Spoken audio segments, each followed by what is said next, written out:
This is your ultimate stop for everything sports. The Golden State Media Concepts Sports Podcast. Should I say more? From the NFL, MLB, the NBA to MMA, it's all in here. The Golden State Media Concepts Sports Podcast. Listen now.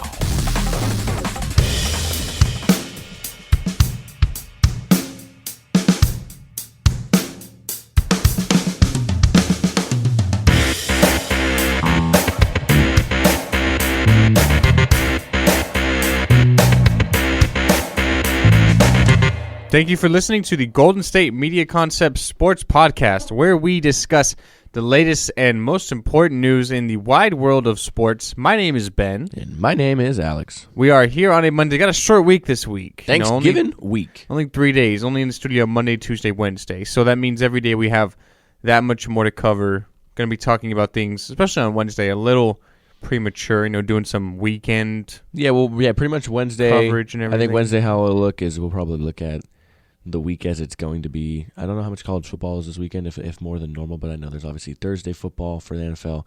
There's 3 games. Obviously, you have Lions, you have the Cowboys playing, and then the Steelers and the Colts play at the night game. I'm excited for that, of course. But we'll preview that, obviously, on Wednesday, and then we'll have to probably look at the weekend as a whole in a sense as well as sports. And then, understandably, we won't be here on Thanksgiving or the day after, but we will, come back with a fiery passion on Monday.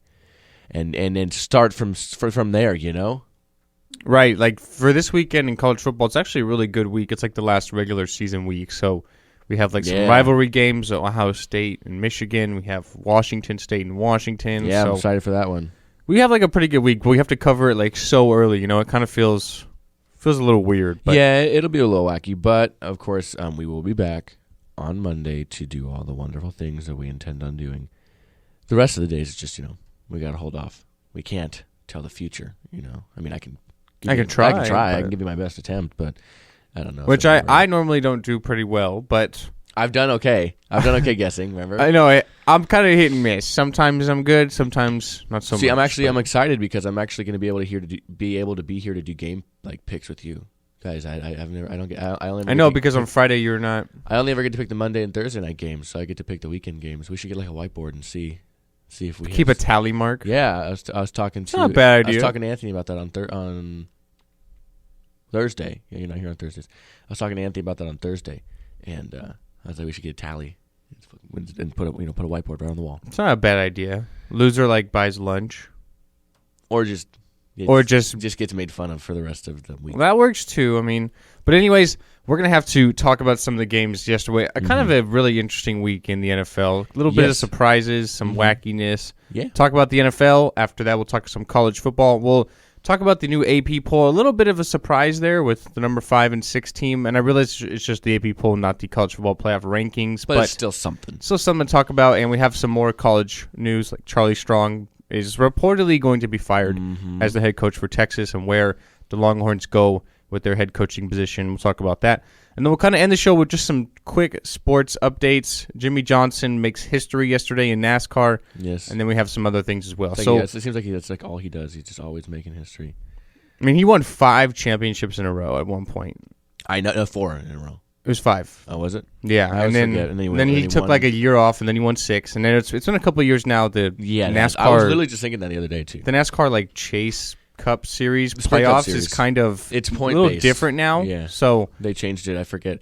Exactly how it changed a little bit off the top of my head, but it's a little different. Right, so it makes it a little harder. You have to be a lot more consistent. But we'll talk about that to end the show with some other things. So we'll start with the NFL yesterday.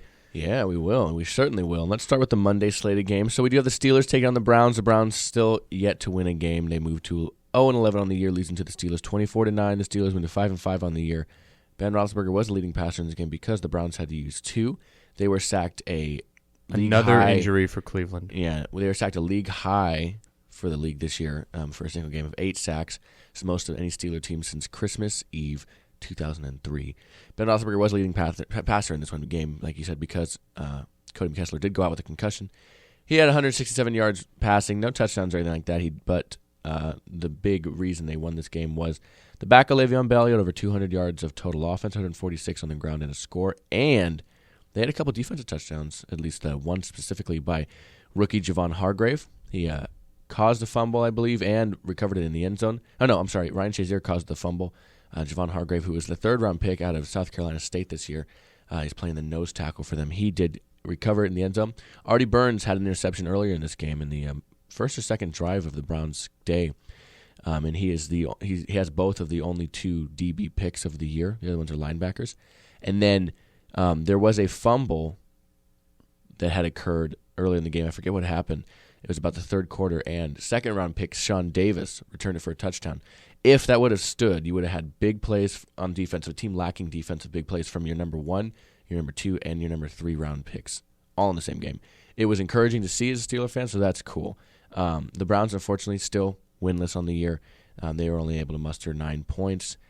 Terrell Pryor, 5 receptions for 97 yards. At least he's still getting what he, at least putting up some numbers to hopefully get to a team where he can produce for a winning team. I'm sure that's in his eyes.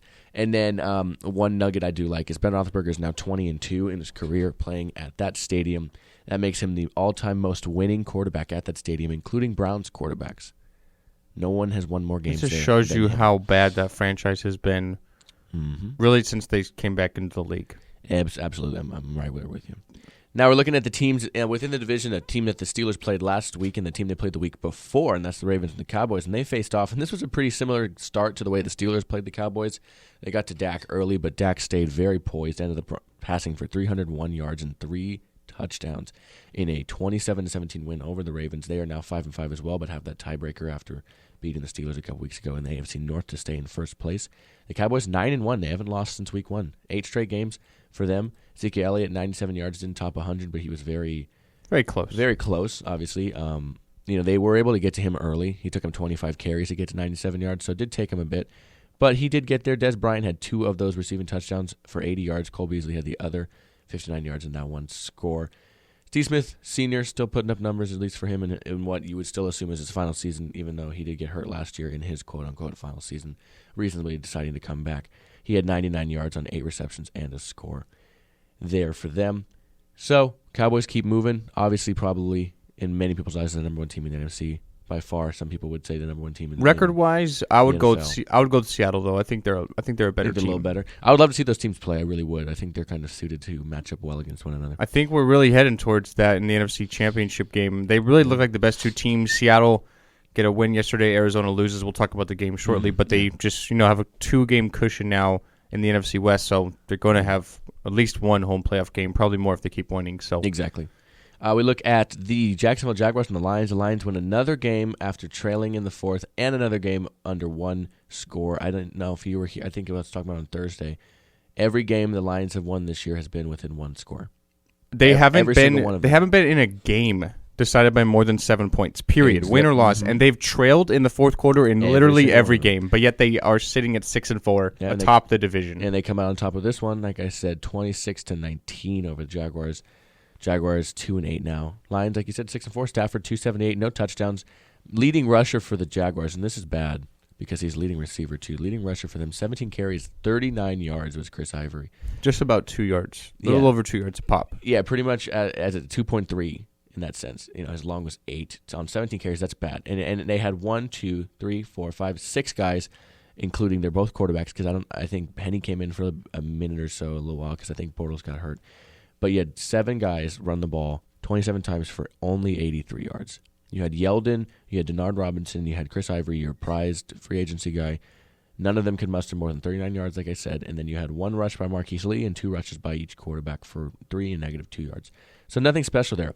But the Lions mustered worse somehow. They had 21 carries by 5 people for 14 yards. They gave up on the running game pretty quick yesterday. You had the high carry total of 13 by Dwayne Washington for 6 yards. The leading rusher was Theo Riddick with 13 on 4. But I don't think they were focusing on that very much, and they got a win. So it remains to be seen how long they can do this for, especially with that kind of numbers coming out. Remains to be seen what's going to happen. Moving forward, we have the Colts taking on the Titans, and they come out on top on this one, moving to 5-5 on the year against their division rival.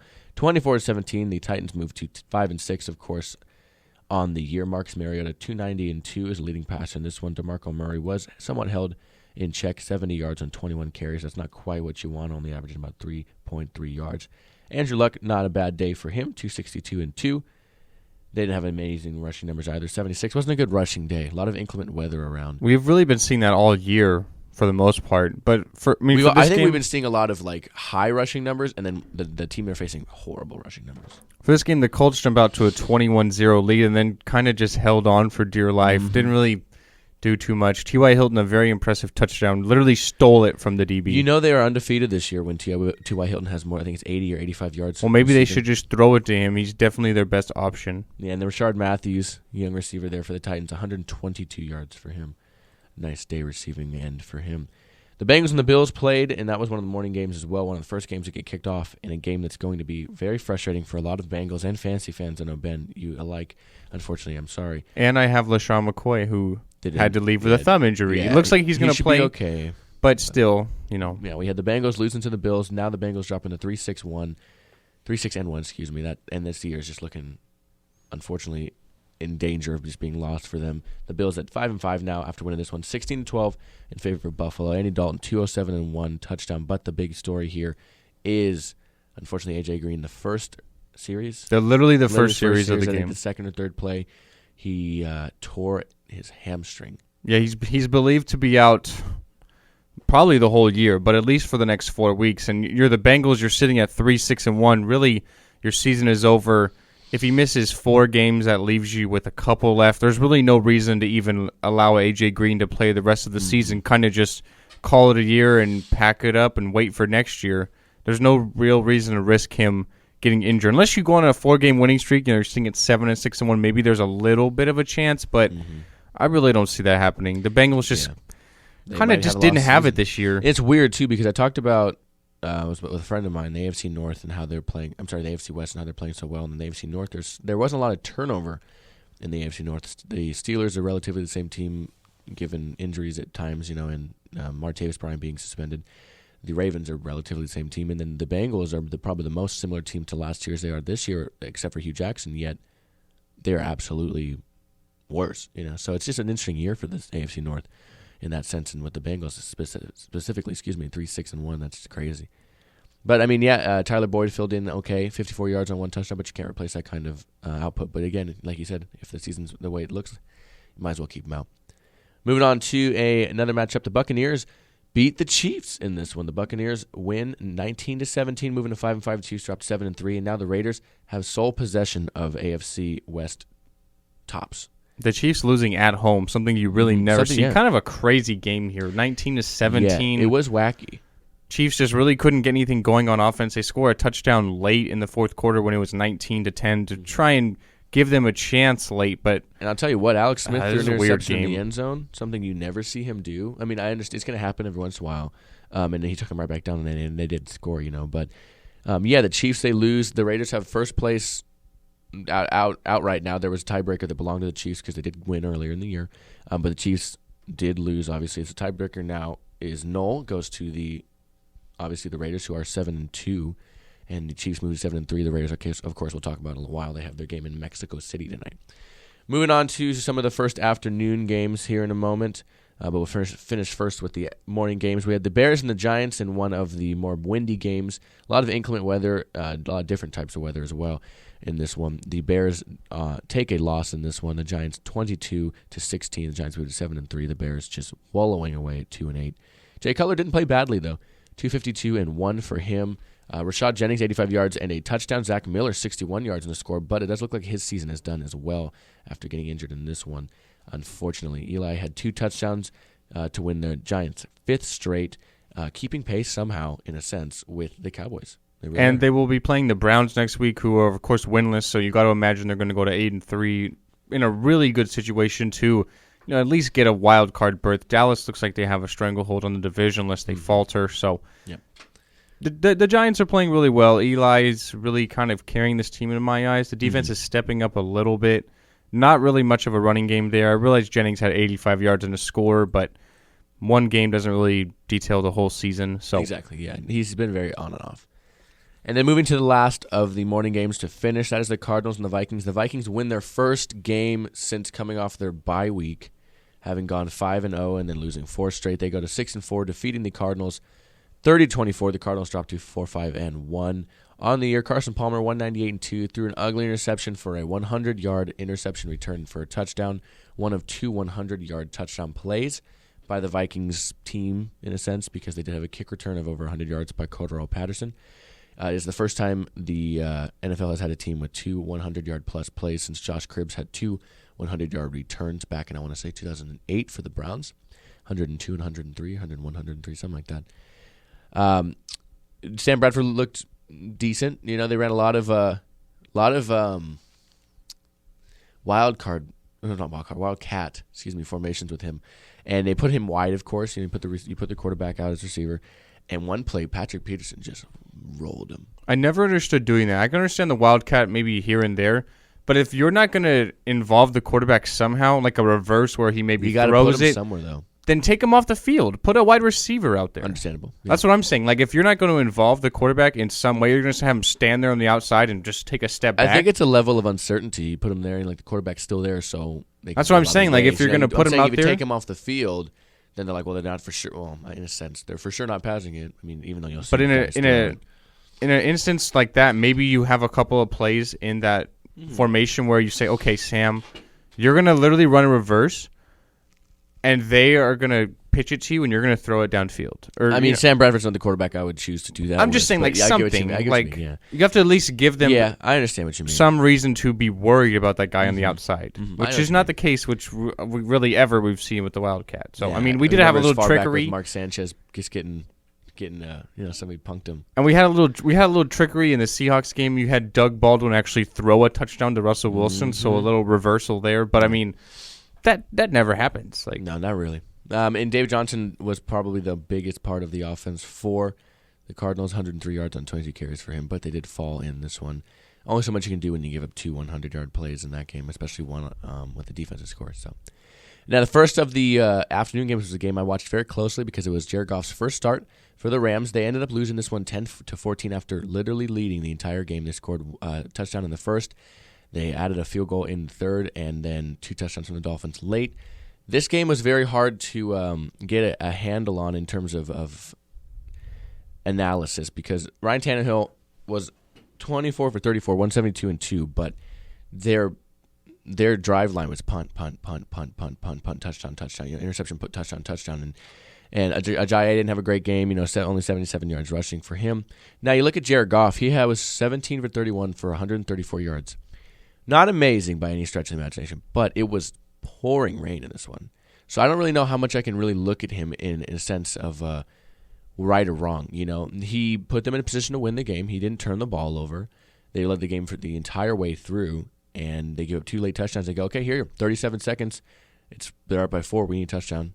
Go score. They kind of put them in a tough spot. They had 102 yards rushing from their collective rushers in the game. Goff had 4 for 11.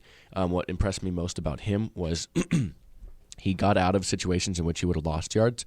He did take one a little too long and did get a sack for 9 yards, but he moved out of the pocket, something we didn't see Keenum do much this year.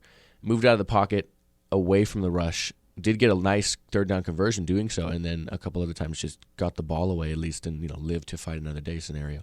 So I saw a lot of good things from him as opposed to mediocre things, And again, it was pouring rain and mediocre things for anybody in their first start. So I'm interested to see where he goes from there. I really am.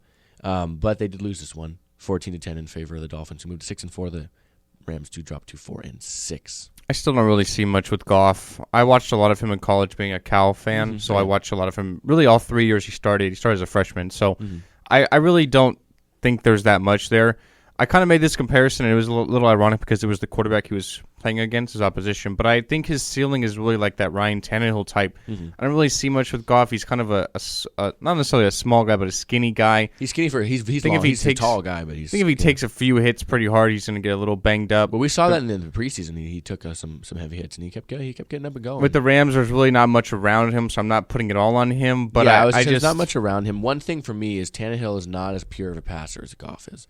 Goff is much more of a pure passer. I think if you get a team around him, I would like to see something from him To be fair, Cal wasn't the greatest team. No. While he was there, I mean, he was one of only a few quarterbacks in the last few years to improve his win total every year he was there. But you're right. I mean, he didn't show anything amazing while at Cal. But I think he has the intangibles, and I think maybe if they start getting a team around him, we can. And it is one game, and he has like a defensive-minded coach with Jeff Fisher, not really an offensive-minded guy. A system and a staff that hasn't developed any quarterbacks since Fisher's been there, whether it been Bradford or Keenum. Came in late to the Bradford. So I guess I honestly do expect there to be a coaching change because the Rams invested so much in Goff. You have to put someone in there, kind of like the Eagles did with Doug Peterson and Carson Wentz, Dak Prescott with Jason Garrett, 2 former quarterbacks. I really do expect there to be some kind of a change because they invested so much in the quarterback position, they have to try and work it out. And with the defensive-minded guy, it's not really the way to go. Nothing against Fisher, but that's always I just think that's the way it's going. With teams that have to get quarterbacks after drafting go get coaches again after getting a young quarterback, as if he's not the guy they see fit for their thing, for their scheme, so that'd be a big thing. Again, I think they'll have to get a team around him, but at the same time, this is a very hard game to gauge anything. I thought it was in Miami, let alone because the Rams like to wear their white jerseys at home because they kind of rain it at, All right, the last 2 games of the afternoon before we get the Sunday game and take our first break. Patriots defeat the Niners. Everybody assumed that would happen. Tom Brady, 280-4. LeGarrette Blount, 124 yards. Malcolm Mitchell, 98 yards, a lot of which on one play gets his first touchdown of his career. Patriots moved to 8-2. They are undefeated on the road this year. The Niners dropped to 1-9, of course. A little bit of a surprise. It was 13-10 in favor of the Pats and at again, halftime. A lot of rain, so. But I mean, they definitely pulled away in the second half, and they were. Although the game was kind of close for a while there, they were comfortably winning the whole entire game, even without Rob Gronkowski, who was out with the lung issue. And 17 points in the fourth. That'll do it for you. And I mean, I think they were in a comfortable spot. I don't think they were, afraid or anything. Colin Kaepernick just didn't look good. I'd say That's he the problem has all year, though. He has been playing better, and he puts them in a way better chance to win than Blaine Gabbert does. I think that's just mainly because he'll just go and run, but that's the style of offense. I know, but even though Gabbert could do that, I think, and I don't mean like design runs. I mean like he'll just sprint somewhere. Give one of his reads, and when you give one of your reads that quick, somebody's in full pursuit of a receiver. It's hard for them to turn around. All right, the last of the afternoon games, the Seahawks defeat the Eagles in what was at times close and what was at times not close. They win this one 26-15, moving to 7-2-1 on the year, and they're still undefeated at home, which is just a model of an ongoing conclusion. Leading into the year, and then the Eagles go to 5-5 again after a strong start. They have only won one game on the road this year. Russell Wilson, 272 yards and a touchdown through the air, and 1 receiving. Doug Baldwin, 4 receptions for 104 yards, no touchdowns, but 1 passing, as you said on the play. C.J. Prosise was the leading rusher in the game, 76 yards, but he did get hurt. Looks like he might be out for the rest of the year there. Adding a touchdown as well for them. Thomas Rawls saw some time in this one. Looks pretty good, too. Looked like he was healthy. He looked explosive, I guess is a good word. Jared Goff. Carson Wentz, 218-2, but he did have 2 interceptions. Honestly, they were the one to Chancellor, I understand. He undercut the route, but the one he threw long from, I don't know if you saw it, from the end zone that Sherman intercepted, I don't know what he saw that he thought anybody was open there. I think it was kind of just one of those rookie plays. From the 1-yard line, got on safety. Yeah, I guess. I don't know. I was just blown away. I was like, man, are you kidding me? Really? But unfortunately, they did lose this one, even though they did have a decent day from the rushing yardage there. Darren Sproles got hurt. Ryan Matthews got hurt, so they have to definitely look at addressing those as they move to 5-5 in a division. Like we said, the Giants are keeping pace and could very well be a wild card team to the team that's probably going to win the NFC if they keep up at the pace they are at. And last but not least, we have the Sunday night game between the Redskins and the Packers. The Redskins win this one 42-24, moving to 6-3-1 on the year. And the Packers drop to 4-6. Kirk Cousins, 375-3, becoming only the third quarterback other than Big Ben and Tom Brady to have over 300 yards and 3 touchdowns for the third time this year. Robert Kelly, 137-3 for the young man, 24 carries. And Pierre Garçon, 116-1 on a long touchdown catch as well. A lot of good from the Packers in this one, but again, well, maybe on one side of the ball. Yes. The defense still, and of course, my buddy was like, I don't know what's wrong with the Packers this year. I said, their offense has issues. Every offense has issues. You see the Cowboys at times have issues. The Seahawks, the Steelers, the Patriots, the good offenses out there. They go up and down, but at the same time, you have to be able to play both sides of the ball. And this year, the Packers, their defense, their secondary is just not good. No, not at all. Aaron Rodgers, again, leading rusher for the team with 3 carries for 33 yards. James Starks, 9 carries for only 25 yards. They're not getting anything from their running game still, unfortunately. And it wasn't even the case, really, when they had 2 healthy running backs with Lacey. Their offense became really one-dimensional when it was struggling there early. 151 yards rushing for the Redskins, of course, 137 of those, like I said, from Robert Kelly there. Not only did Pierre Garçon go over 100 yards, we had Jamison Crowder over 100 yards as well on 3 receptions for 102 and a score. Deshaun Jackson added 51 yards and a score on 4 receptions. Not to be outdone, Jared Cook, formerly of the Rams, 105 First game yards back for him. Yeah, exactly. First game back. And a score for him. Devontae Adams, only 42 yards, but 46 yards receiving for James Stark. So he did add a bit out of the backfield receiving. And a touchdown. Jordy Nelson had a touchdown on 28 yards and 3 receptions. Packers got to figure something out. They're 4-6. They've lost 4 games in a row for the first time since Aaron Rodgers was the starting quarterback, and the first time since literally before Vince Lombardi was the coach. They've lost 4 games in a row by giving up at least 30 points. The problem is the defense, man. When you have your top 3 corners out, now you're just kind of working Quentin Rollins, who's their number 3 guy, back into the mold. You have Demarius Randall out. You have Sam Shields, who's been out since week 1 with the concussion issues. Yeah, he got put on the IR. Yeah. You do get Clay Matthews back, missing 3 games from the hamstring, but it really didn't do much. Kirk Cousins only sacked twice for 11 yards, so there's no real production from the front there. You can't stop anyone. The offense, the first 3 drives for Green Bay, 3 and out, so you have your defense going on the field constantly getting tired. And then it was really just a matter of just can't stop anyone. Kirk Cousins, Robert Kelly, and the rest of the Redskins offense knew they were going to be able to score at will. They put up 20 points in the fourth quarter. You look at the game, it's an 18-point difference, but the game was a lot closer than that. They got a couple of touchdowns late to really ice the game. For Green Bay, now they're 2 games back of the division. It's not necessarily like the season is done, but until you find a way to stop people, they will not compete with Detroit nor Minnesota. They just really don't have a shot. Like I said it on Friday, I just can't trust this team right now. And being a fan of the team and looking at their success for really the last 6-7 years since Rodgers been the quarterback there, it's been the one year where you really are saying, wow, Green Bay's just not a good team right now for the first time in a really long time, which you're not used to seeing. But yeah, I get what you mean. Honestly, there's not a good team right now. Their offense is up and down. They haven't had a rushing touchdown from a running back. They're the only team in the league to not have that. So you're not getting any production from the running backs, although they have some injuries.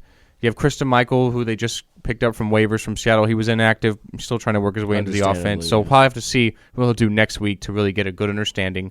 You're really just leaning on Rodgers and this receiving core, and they've been up and down. So they're just not a good team. Point blank simple. Point blank simple. Right there, Ben. All right, well, we got to take our first break. We're going to come back. We're going to talk college football probably pretty quickly here. We went a little long on this one here, but we're going to do that, take a last break, talk some Monday Night Football, and we're going to get going. So we'll do that real quick here and be right back at the Golden State Media Concepts Sports Podcast. Tired of searching the vast jungle of podcasts? Now listen close and hear this out. There's a podcast network that covers just about everything that you've been searching. Hey! The Golden State Media Concepts Podcast Network is here. Nothing less than a podcast bliss with endless hours of podcast coverage. From news, sports, music, fashion, cooking, entertainment, fantasy, football, and so much more. So stop lurking around and go straight out to the Golden State Media Concepts Podcast Network. Guaranteed to fill that podcast itch. Whatever it may be. Visit us at www.gsmcpodcast.com. Follow us on Facebook and Twitter, and download us on iTunes, SoundCloud, and Google Play.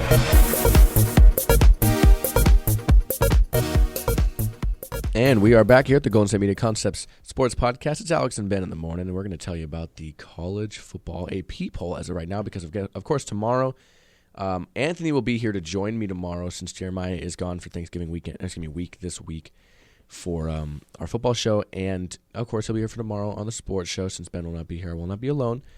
But we'll do our best to preview what we look at the college football playoff looking like tomorrow. It looks like it's probably going to stay the same, honestly. But we'll look at what the the AP poll looks like as of right now. Obviously, the top 4 stay the same in a sense, even though it was a little different in the AP poll last week. The coaches poll and the AP poll obviously are all the same. College football playoff rankings as it stand from last week was Alabama, Ohio State, Michigan, Clemson, Louisville, Washington. Okay, that's what it looked like as of Tuesday. Tuesday afternoon, nighttime, whatever it was last week. Now the AP poll as it stands right now is Alabama, Ohio State, Michigan, Clemson. So exactly like it was. But Louisville did lose to Houston big too. They got sacked 11 times, 36-10. Houston just railed them. They dropped to 11, so that puts Clemson and number 4 still, and Wisconsin and Washington back into the 6th spot, of course, and they have the Apple Cup this weekend. The winner of that one will be the North representative, in the Pac-12 championship game, a game in which we might be able to get to go to. We're trying to. It is in Santa Clara. I'm out here at the 49ers Stadium, so fingers crossed. That'd be really cool if it's Washington State, because I am a big Washington State fan, of course. They are in the number 6 spot. Oklahoma moved up, with Louisville dropping pretty much everybody from 8 to 3 moved up because they weren't the same rankings. But so Oklahoma up from 8 to 7, Penn State up 1 to 8 makes that Ohio State loss to Penn State that much stronger now for them. And then Colorado, after defeating Washington State in a close one, could have really went either way, but they did win that one 38-24. Colorado moves to 9th. Oklahoma State all the way up from 13 to 10. So that rounds out the top 10 as it stands, right? USC all the way up to 12 in that poll. Imagine the playoff poll might be somewhat similar, maybe not all the way up to 12. AP has them pretty strong for, being a 3-loss team. But it makes that Washington loss a little stronger for Washington, As it stands, that's the top 10. Since I won't get to be able to do it with you tomorrow, what do you see? Do you see any change in the playoff poll tomorrow in the rankings at all? Definitely not in the top 4. All 4 teams win. Obviously, we'll have a little bit of a shakeup this week. Ohio State playing Michigan 2-3. So, 2-4 technically, but it's 2-3 in the AP poll and 2. So that'll be a little interesting. But for me, I'm kind of surprised that they went with Wisconsin at 5 over Washington. Washington with 1 loss, Wisconsin with 2. Although they're 2 really good losses, Ohio State, Michigan, each by 7 points. But I'm surprised they went with that. So I'd be interested to see if the committee does the same thing with the playoff, because you're going to have a new number 5, obviously, with Louisville losing. So you're going to have either Washington, looks like, or Wisconsin, 5 and 6. Who's going to be 5 and 6 is going to be kind of interesting. Mm-hmm. For me, I still look at number 7 in the AP poll, which is Oklahoma. They're that one team that can maybe slither their way in to this playoff if they have some fortunate things happen. Well, say, you have Ohio State, Michigan playing this weekend. You have the Apple Cup this weekend, so Washington could be in a spot to lose, of course, and knock on wood for me as a fan of Washington State. But, of course, Washington could be in a spot to lose. So say Washington loses, say Michigan, Ohio State. Obviously, one of them won't drop far, but that'll add a movement in sorts to the playoffs. So I think you're right. Oklahoma really is sitting there, even though I'm not a huge fan of his. Baker Mayfield is playing very well lately. The team is 9-2, like you said. They don't have a game this week, so they can only improve in the sense they can't really do much. I don't think they drop really. They can only probably improve depending on, say Washington loses, that's a spot they can move up. Say Wisconsin loses, that's a spot they can move up. So I agree with you. I think they could enter the end of the year possibly 6 or 5. Depending on this weekend, of course. Wisconsin plays Minnesota. I don't really see them losing, but again, anything can happen. We've seen, we saw Iowa beat Michigan. So, and then who knows what's going to happen with Washington State. There can be movement. Honestly, I see the playoff rankings honestly looking a lot like this, except for 5 and 6. I don't know how they're going to go about that, but I see that top 4 looking the same as it already looked. I think it'll be similar. Kind of going back to Oklahoma a little bit, a big road win this week over then number 14 West Virginia, 56-28 in the snow. They really just killed them on the road. Oklahoma still have to play Oklahoma State, who are sitting at 10th in the rankings right now. So a couple of good wins against ranked opponents in conference at the end of the season. The best case scenario for Oklahoma would be to Michigan beat Ohio State, because then Michigan would get into the Big Ten title game. So that would kind of knock Penn State out of the mix. Mm-hmm. If Ohio State do defeat Michigan, then you have Penn State going in as opposed if they keep winning, because they will have that tiebreaker of Ohio State. So the best case scenario for Oklahoma would be that Michigan defeats Ohio State, Michigan defeats Wisconsin in the Big Ten title game. So then you have Alabama, Michigan, probably Clemson if they win. And then you have a little bit of a wild card there with Washington. Have to see what happens there. Maybe Clemson, maybe fall to Virginia Tech, who are ranked. So they still have an outside chance. They're that team kind of playing with no pressure in my eyes. A couple of losses early in the season, one to Ohio State. You're not going to obviously take much into that. And then Houston, who are still a good team, although they kind of fell out of the rankings with a couple of losses. Now they're back in there with their big win. Now, yeah. So it'll be a little interesting. You know, Oklahoma's that one team kind of on the outside, playing really well at the right part of the season that could maybe make a little bit of a difference. We'll have to wait and see. You don't see Western Michigan getting all the way over there? I mean, great season. Have they played well? Great season for the Broncos, obviously but not serious. But obviously they're not playing anybody really. They'll finish undefeated and they'll get into maybe a solid bowl game. We'll have to see what happens there. But they have Toledo this week after beating Buffalo 38-0. Only the one other team other than Mr. Bama, Alabama, obviously 11-0. Hello, food truck. Alabama is obviously 11-0. They are the only undefeated team in Division I college football. So. A couple more headlines from this weekend. So we had Florida defeat LSU, a rescheduled game from Hurricane Matthew. It was a road game for Florida, although it was supposed to be a home game. Mm-hmm. They stopped LSU on 4th and goal at the 1 to win at 16-10. Surprising result there. I did think LSU would handle business, especially since they're at home. But with the win, Florida do clinch that part of the SEC. So we will have an SEC championship between Alabama and Florida, no matter what. I don't give Florida much of a chance, but I think they can stick around because their defense is honestly one of the best in the country and can match up with Alabama, whose offense is kind of up and down. Jalen Hurts, a great runner, but doesn't really give much in the passing game. So that could be an interesting game. Maybe Florida is the one team to maybe tinker with the rankings a little bit, knock Bama from the unranked. I don't see it, but I didn't see them beating LSU as well. So we'll have to wait and see. And then really the big news is that Texas have decided to fire their head coach, Charlie Strong, after really probably the worst loss of the season. They lose 24-21 to Kansas. Mm-hmm. The first time that Kansas has beaten Texas since 1938. Kansas came into the game with one win, which was against a Division II school in Week 1, and had lost their last 19 games in conference. So it's like you're already on the hot seat, and then you go and lose to probably the worst team in the conference on the road like that. Definitely not a good situation. It looks like he will still coach Friday against TCU, and that'll be his last game, which is obviously their last game of the season. Probably not going to be bowl eligible. So now you look at Texas. Where do you think they go for a head coach? The easy option is Tom Herman from Houston. He's already in the state. Recruiting-wise, it'll be a lot easier. So, but honestly, for me, man, this is Texas, an elite coaching job. Mm-hmm. They probably have the most money of any program in the entire country. Yeah. I would literally throw as much money as I could at Chip Kelly and get him away from the NFL because it's obviously not working. No matter how bad he wants to stay there, which is obviously very clear he wants to stay there, I would throw as much money as I could at Chip Kelly because he is made for the college program. You saw what he did to Oregon, and although Oregon did pull the upset over Utah this week, you see what Oregon is doing without him. They are literally a worse program than probably most schools in the Pac-12. When you look at 4 or 5 years ago, they were the elite of the Pac-12. Yeah. So I would throw as much money as I could as Kelly because he would turn that program around. You give him the resources, the facilities, the money, the recruiting, Texas, I think he would make them into literally one of the best teams in the country within a few years. You don't go Les Miles? Les Miles, I can understand, but I think you have to look at his recent resume. He hasn't really done much with LSU. He won a title with them, but he inherited Nick Saban's team after he bounced to go to the Dolphins before coming back to the college game. Going to Alabama, yeah. So I think Les Miles is a good coach. I think he'll get a coaching job, but I think there's better candidates out there. You kind of have to look with Miles and look at what did you do for me lately. Didn't really do too well at LSU, kind of underperformed. The offense had been really struggling. The defense had been good, but the offense was really struggling. So I would go with a more offensive-minded coach with Texas.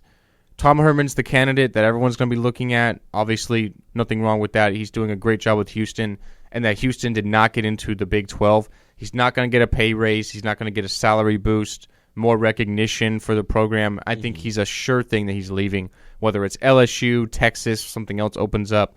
But for me, man, I would throw all my chips at Chip Kelly. No pun intended there. Well, that is I like your. I don't think it'll happen, but I think that's probably the best case situation. But for me, I think it's going to be Tom Herman. Like I said, he's already in the state with Houston. Recruiting-wise, it's not much harder. He can recruit in Texas. You give him more money, more recruiting, more scholarships, better facilities, an elite an elite program. I think he could turn him around. I like your reasoning for that. That's very good insight, Ben. Thank you. That's I didn't think of it in the sense of Chip Kelly, so understandable. Definitely a team that's lacked offense for a while, and he knows how to bring it. So we'll have to keep an eye on that. That is very intriguing, to say the least. But we got to take our last break. We'll do that. We'll come back, and we will preview tonight's Sunday Night Football game real quick and a couple of headlines in terms of the world of sports. And before doing so, and we'll be right back here in a moment at the Golden State Media Concepts Sports Podcast. Do you want to be healthier, yet you just don't know what to do? All these shows telling you this and that, but nothing seems to work. Well, listen close. Golden State Media Concepts has got something great for you. The Health and Wellness Podcast dedicated to workout trends, healthy eating habits, diet, and everything about healthy living. Join us in our banters as we help you not just live life to the fullest, but live it to the healthiest.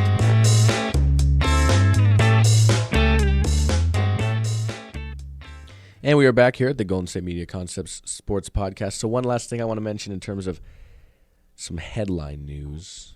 As unfortunate as it is that A.J. Green got hurt this weekend, it is not the only injury that was sustained for the Bengals. And as it stands right now, there could be a scenario in which A.J. Green and Giovanni Bernard are both out for the rest of the year. It is being reported they could both reportedly miss the rest of this season. That's a big blow to a team, but unfortunately, like you said, they are, as it stands, they are 7-3, 6-1. I think you said. No, There we go. Yeah, as it stands. So, and then one last thing too, as I wanted to update you guys on the playoff standings because we do have those. That's what's America giving us now. And we'll start with the AFC. The first and two seeds, 1 and 2, are the Patriots and the Raiders. They both have the bye weeks. They are 1 and 2. Then 3 and 4 are the Texans and Ravens. 5 and 6, the two AFC wildcard teams both come from the West, and that is the Broncos and the Chiefs. The first two teams out would be 7 and 8. That is the Dolphins and the Steelers. Now a lot can change. The Chiefs are 1 game out of first place with the Raiders. The Steelers are tied for first with the Ravens. And the AFC South, who knows what's happening there. Now we look at the NFC. Obviously, the first and second seeds are no surprise. You have the Dallas Cowboys at number 1 and the Seahawks at 2. You have the division-leading Detroit Lions at 3. They will be playing the Vikings for sole possession of first place this Thanksgiving. We have the 4 seed as the Falcons. The 6 and 5 seeds are both division teams with the Giants and the Redskins. First teams out being the Vikings and the Tampa Bay Buccaneers. So if the playoffs started today, that is what it would look like, my friends. Interesting for Thursday. You have Philly and Dallas. You have Minnesota and Detroit. So a couple of good. One team and then one game that doesn't matter for any. Doesn't necessarily that doesn't matter, but wins, of course, but no percussions in terms. So a really good Thanksgiving. We'll obviously preview it on Wednesday with the rest of the games for Sunday, but a really good Wednesday. The last thing I want to touch on with the NFL, we had 12 missed PATs yesterday.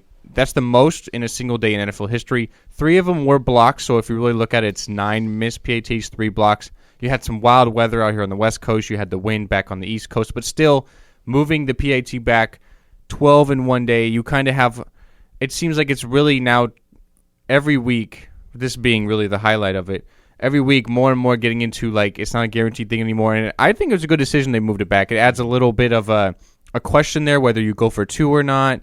Not necessarily a guaranteed thing where it's a 99% chance that you're kicking from the 2-yard line, which of course you're going to make most times unless you have like a bad snap or something. So I kind of like that they did that. I think it's really coming into effect now. It adds a little bit more to the game. You have a little decision making to do. I like it. Yeah, it's not a foregone conclusion anymore, so it really adds a lot of decision making into the game. Did you see what Chad Johnson put on Twitter? Yes, I did. He tweeted like, I'm available and enjoy pressure situations. And he tweeted a picture of him like kicking an extra point when he had to, like an emergency relief back in the day. Yeah, well, in a sense, it was a preseason game, and they're playing the Patriots, and he wanted to really badly, and their kicker did get he got a little hamstring soreness, tight hamstring. So he's like, I'll kick, and to be fair, it was a nice kick. Had a lot of height to it. And the Bengals kicker, Mike Nugent, did miss 2 of these PATs yesterday. So hey, maybe there's something there. I don't think so, but I mean, I don't know. But anyways, we'll kind of end the show real quick. Jimmie Johnson, we mentioned it a little earlier.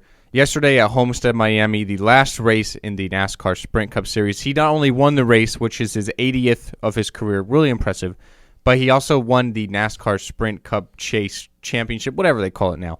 That's his seventh. That ties Dale Earnhardt Sr. and Richard Petty for the most all time. Mentioned he won 5 in a row at one point.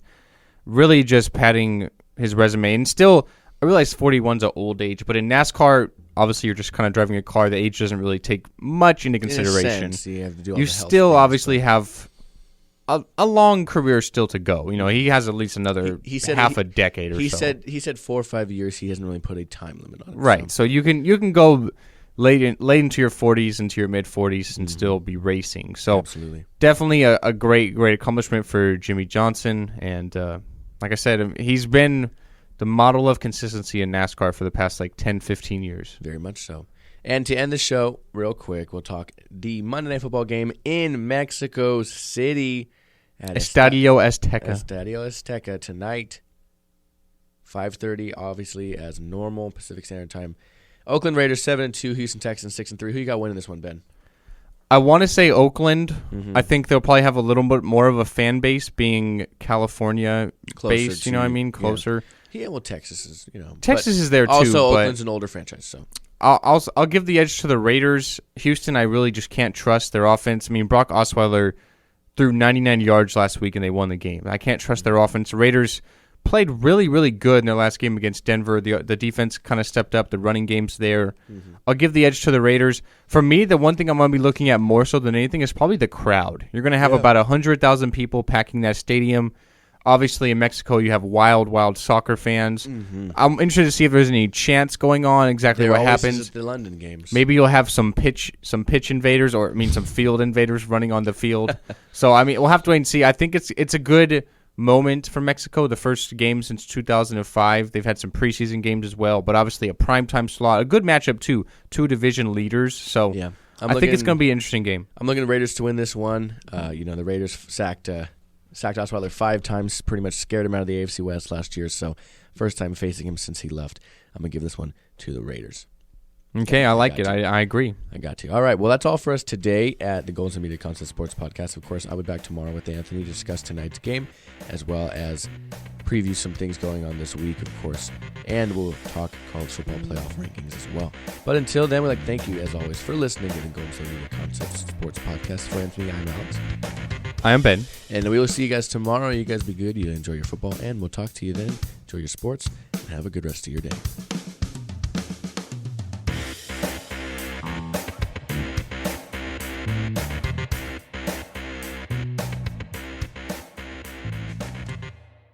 You've been listening to the Golden State Media Concepts Sports Podcast, part of the Golden State Media Concepts Podcast Network. You can find this show and others like it at www.gsmcpodcast.com. Download our podcast on iTunes, Stitcher, SoundCloud, and Google Play. Just type in GSMC to find all the shows from the Golden State Media Concepts Podcast Network, from movies to music, from sports to entertainment, and even weird news. You can also follow us on Twitter and on Facebook. Thank you, and we hope you have enjoyed today's program.